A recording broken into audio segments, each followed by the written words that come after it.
Another thing, Jodi, that is coming up that Spirit is saying someone's um, they're asking is, what about babies that are born with certain illnesses? Interesting question. Okay, you go first. Okay. So I have a few different takes on this. So do I. Yeah. One is, as a parent or a grandparent, family member, community member, when there is a child that is in utero,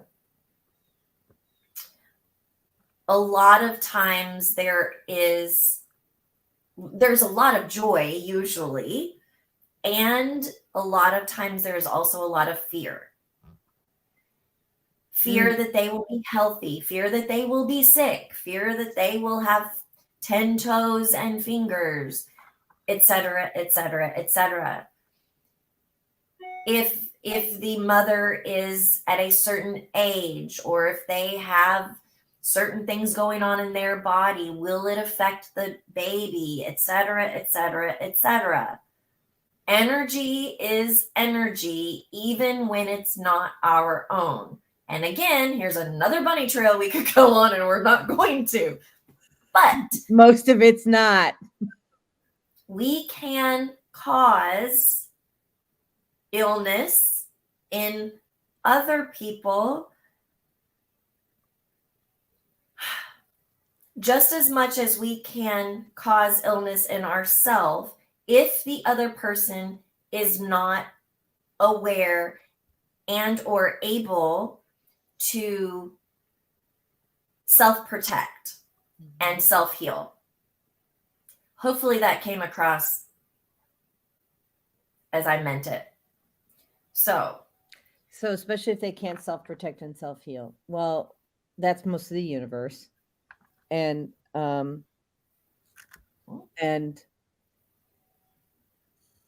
me just see this. I want to take a deeper dive on this. Yeah. So let's just call it like it is. One, everything's energy, right? Yep. Mm-hmm. Two, energy knows no bounds. So if you and I are sending great energy to each other, you're going to feel it. I'm going to feel it. Mm-hmm. In the same light, if you're angry with someone, they're going to feel it. Mm-hmm. Okay. So if you can latch onto that concept, if this is new to you, okay, understand people can feel your feelings, and you don't have to be in the same room or the same state or the same country. So there's that. Now, if you're in utero and you have those fears as the mother carrying, or the father, right? Mm-hmm. That, and I'm going to tell you something. When you have sex with someone, let me just pause on the other part. When you have sex with someone, you're transferring traumas. Yeah, you're transferring energy, whatever that energy looks like. Yeah, including the good and the bad. So the traumas are being transferred each time you're having sex. Yeah. Think about that when you decide to have casual sex. Mm-hmm. Okay? Yeah, think about that hard. Mm-hmm. Okay. And I'm not putting a judgment, by the way, on your sexual anything. I'm just telling you that's what it is. Right? Yeah, mindful. So if you don't know the person, you also don't know, what they might be transferring to you, physical or emotional. Right. Mm-hmm. Yeah. Okay. So now that we know that you transfer traumas on with sex as well as with the good stuff, and we know that energy flows. Okay, I've captured both of those. Just got to make sure we're. So just for transparency, Michelle and I are both very tired. So we're doing the best that we can. So, and then the third thing is, since we know that energy has no bounds, and we transfer traumas with sex, what do you think's happening to that baby? There was a lot of women that I've worked with.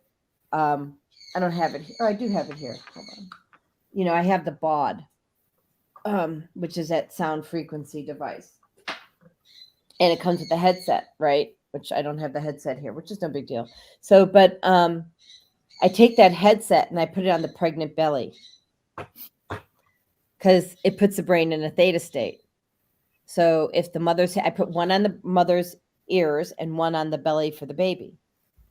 So what that does is it allows the baby to put its brain in the theta state and the mom to put her brain in the theta state and clear traumas, right?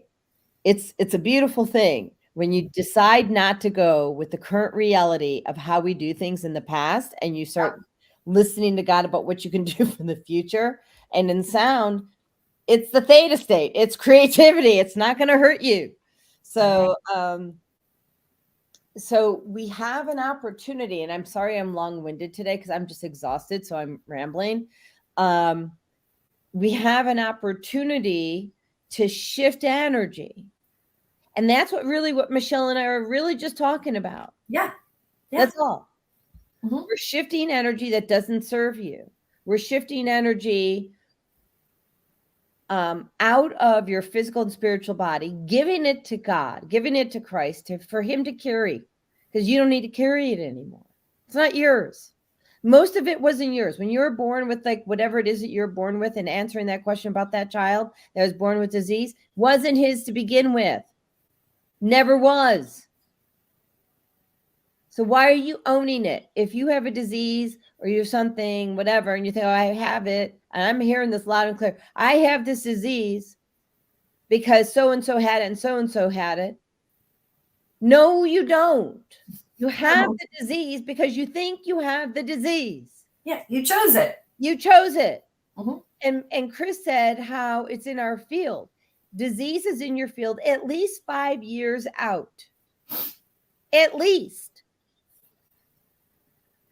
So stop it. Because I hear someone talking about this right now. Stop it. You don't need to do this anymore. You're living someone else's life.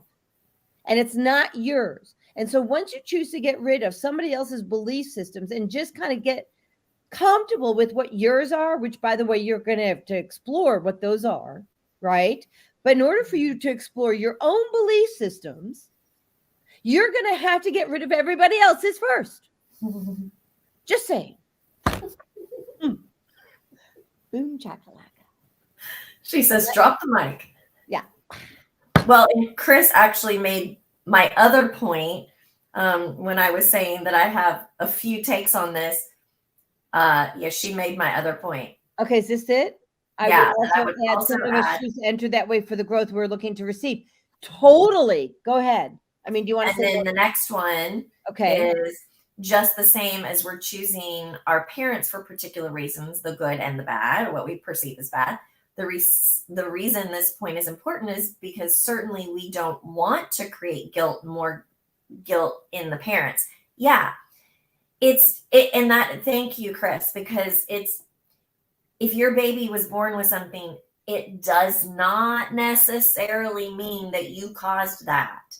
Exactly. It does not necessarily mean. And that's why I said I have a couple of takes on this. One of them is that, yes, because there are plenty of people that has happened. They feared it and it happened. And they say, see, I knew it was going to happen. Well, did you know it was going to happen? Did you predict the future or did you cause it to happen?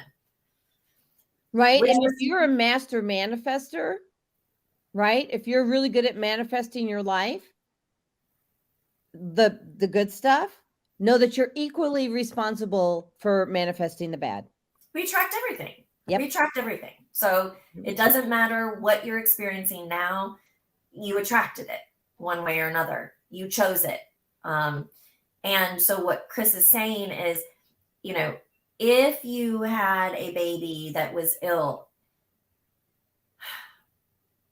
yes, check yourself. And that child may have chosen, just as they chose you as their parents And this is where I talked about before. We could have an entire show on this, of how we incarnated here on this earth and how our souls chose to be here and who they chose to experience this life with. I mean, it answers a lot of questions about why would somebody choose to grow up in poverty versus wealth in, across the continents versus America. I mean, all sorts of things. So do not beat yourself up. Do not beat yourself up if you have an illness. In fact, that's going to make it worse. Oh, thank you.